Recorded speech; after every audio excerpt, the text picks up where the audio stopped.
تو مجھے عمران خان صاحب کی شکل میں ایک لیڈر مل گیا اور میں عمران خان صاحب کا بلوس فالوور بن گیا. ان کو ہم نے فل سپورٹ کیا، ساتھ ساتھ آرمی کی سپورٹ بھی جاری تھی. اس کے بعد میاں محمد نواز شریف صاحب کی تیسری حکومت آ گئی اور تب ہر بندے کا یہ خیال تھا کہ عمران خان صاحب جیت جائیں گے، لیکن حکومت ملی تو میاں محمد نواز شریف صاحب کو. پورے سروے وغیرہ ہر طرف سے یہ آوازیں آ رہی تھیں کہ عمران خان صاحب جیت جائیں گے، نہ صرف جیت جائیں گے، کلین سویپ کر جائیں گے. لیکن میاں محمد نواز شریف صاحب کو کامیابی مل گئی. تاندلی ہوئی نہیں ہوئی، ریگنگ ہوئی نہیں ہوئی، اس پہ بحث نہیں کرتے. میاں صاحب نے جب حکومت سنبھالی تو آتے ہی انہوں نے فوج کے خلاف پرانا اپنا رویہ اور زبان استعمال کرنی شروع کر دی. ہم تو ویسے عمران خان صاحب کے حمایتی تھے، پھر اوپر سے افواج پاکستان کے ساتھ کافی محبت تھی شروع سے، تو بہت تنقید ہوئی. تو ہم نے کھل کے آرمی کا، اسٹیبلشمنٹ کا دفاع کیا، بلکہ پاکستان کے ہر ادارے کا دفاع کیا. پھر ڈان نیوز والا انسیڈنٹ ہوا جس کا مشہور ڈائلاگ تھا ریجیکٹڈ، تب بھی ہم نے آرمی کو فل سپورٹ کی.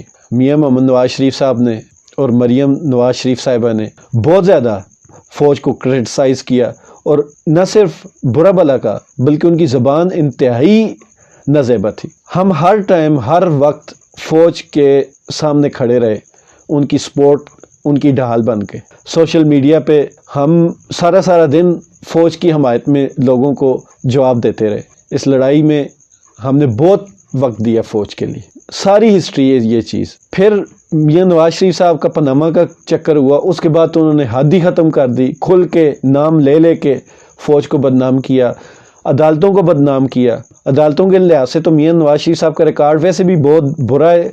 97 میں جس طرح انہوں نے سپریم کورٹ پہ حملہ کیا تھا، یہ بھی پاکستان کی تاریخ میں مثال نہیں ملتی. بہرحال میاں نواز شریف صاحب کی تیسری حکومت جانے کے بعد وہ بالکل بے لگام ہو گئے اور انہوں نے کھل کے فوج پہ تنقید کی. میڈیا بھی ان کے ساتھ شامل ہو گیا. وہ فوج کی تاریخ کا سب سے برا ٹائم تھا. 71 کے بعد وہ سب سے برا ٹائم تھا فوج پہ. اور اس برے ٹائم پہ ہم جیسے لوگوں نے، عام شہریوں نے فوج کی ڈٹ کے سپورٹ کی، اور فوج کے بھی آپ پہ ہم نے لوگوں کو کھل کے جواب دیا.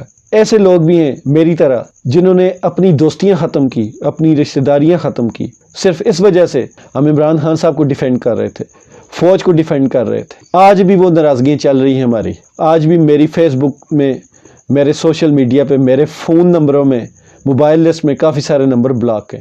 پھر عمران خان صاحب کی حکومت آئی اور اس بار ہمیں یقین تھا عمران خان صاحب کلین سویپ کریں گے، لیکن نہیں کیا انہوں نے. اس کی وجوہات کیا تھیں اس پہ نہیں جاتا، لیکن اتنا یقین ہے کہ یہ ایک پلاننگ کے تحت ان کی حکومت کمزور رکھی گئی. پھر عمران خان صاحب کے 3.5 سال کے دور حکومت میں کتنے مواقع آئے، ایسی درفتنیاں، ایسی پھلجھڑیاں چھوڑی گئیں کہ جو ایک بچے سے بچہ بھی سنتا تھا تو آگے سے ہنس دیتا تھا. مریم نواز صاحبہ نے، نواز شریف صاحب کی پوری فیملی نے جس طرح کی زبان استعمال کی. پھر ہمارے کافی بڑے صحافتی نام ہیں جنہوں نے فوج کے خلاف پروپیگنڈے میں کھل کے فوج کی مخالفت کی. ہمارے چند وزیر ہیں، علی وزیر، محسن داوڑ، اور اس طرح کے اور چند وزیر ہیں جنہوں نے کھل کے فوج کی مخالفت کی. ایک وزیر نے تو لوہے کے چنے تک کہا خود کو. اس ساری صورتحال میں بہت بڑا یہ حملہ تھا اور ہم جیسے لوگوں نے فوج کا دفاع کیا. اب اس ساری صورتحال کے بعد اچانک سے ایسا کیا ہو گیا کہ آپ کو عمران خان صاحب سے اختلاف ہوا کہ جن کے خلاف ہم لڑتے رہے آپ کے دفاع میں، اب وہ لوگ ہمیں دھمکیاں دے رہے ہیں، کسی نے بھی تھوڑی سی بات ہم ان کو اٹھوائیں گے. پوچھنا یہ چاہوں گا، کیا ہم لوگوں کا قصور یہ ہے کہ ہم لوگوں نے آپ سب کی حمایت کی، یا ہم لوگوں کا قصور یہ ہے کہ ہم اس پاکستان کے 3rd کلاس کے سٹیزن ہیں، یا ہم 3rd کلاس شہری ہیں؟ کوئی تو بات ہوگی جو نہ ہمیں سیاسی پارٹیاں اقتدار میں آنے کے بعد اون کرتی ہیں، نہ آپ لوگ مطلب نکل جانے کے بعد ہمیں اون کرتے ہیں. آپ لوگ کہتے ہیں کہ عمران خان صاحب نے 3 آپشن دیے تھے، جو پلاننگ تھی یا جو بھی سسٹم تھا اس میں آپ کا ہاتھ نہیں ہے، لیکن آپ بارہا کہہ چکے ہیں کہ آپ حکومت کا ماتحت ادارہ ہیں. قومی سلامتی آپ کا اصل فرض ہے. تو یہ قومی سلامتی کا ہی مسئلہ تھا. ایک منتخب وزیر اعظم کو آپ زبردستی نکال دیں گے اور کہیں گے کہ ہمارا اس سے کوئی تعلق نہیں. تعلق آپ کا بنتا ہے. اب کل عطا تاڑا صاحب کی ایک ویڈیو آئی جس میں انہوں نے کھلم کھلا دھمکی دی کہ ہمارے کسی عام سے کارکن کو بھی کسی نے برا بھلا کہا تو ہم اس کو اٹھوا لیں گے. یہ کون سا قانون ہے؟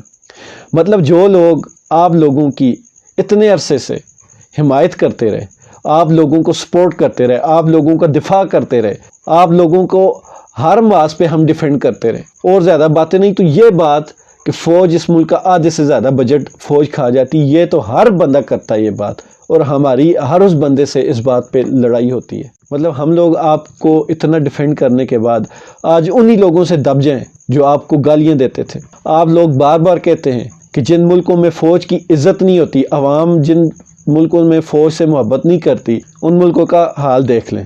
تو میں آپ سے یہ کہنا چاہتا ہوں، آپ بھی ان ملکوں کی فوج کا طریقہ دیکھ لیں کہ انہوں نے عوام کو کبھی بھی اپنے قریب نہیں آنے دیا، انہوں نے بھی عوام کے ساتھ ہمیشہ زیادتی کی، اور مجھے لگتا ہے کہ اب آپ لوگ بھی اسی حساب پہ چل پڑے۔ میں آج بھی کہتا ہوں کہ اگر ہماری فوج مضبوط ہوگی تو یہ ملک مضبوط ہوگا۔ مجھے اپنے ملک سے بھی محبت ہے اور اپنی افواج پاکستان سے بھی محبت ہے، لیکن سر آپ لوگ ایسا کچھ نہ کریں کہ اپنی حمایت کھو دیں۔ آپ لوگ اس بار جتنی بڑی حمایت کھونے جا رہے ہیں، آپ کو اندازہ بھی نہیں کہ دوبارہ یہ حمایت آپ کو لینے میں بہت ٹائم لگے گا۔ میں خود یہ سوچ رہا ہوں کہ کل اگر آپ اچھے ہو بھی گئے تو کس کس کو میں ڈیفینڈ کروں گا، کس کس کو میں جواب دوں گا، کس کس کو اپنے حلقہ باب میں سمجھاؤں گا کہ نہیں وہ سب ایک پلاننگ تھی یا ایک مس انڈرسٹینڈنگ تھی۔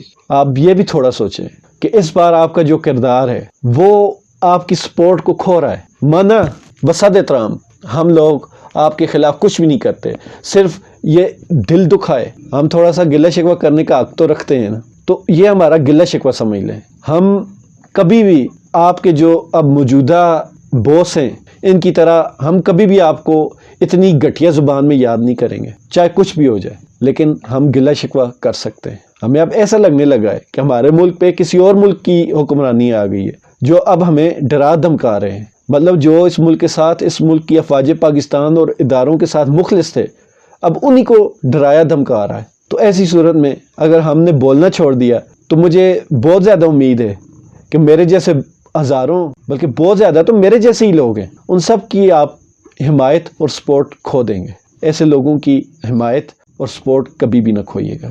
یہی آپ کے اصل سپاہی ہیں جو آپ کو ہر مواز پر ڈیفینڈ کرتے ہیں، یہی آپ کی اصل طاقت ہے۔ برائے مہربانی ایسے پاکستانیوں کو نہ کھوئیے گا، ایسے پاکستانیوں کو آپ ضرور صفائی دیجیے گا۔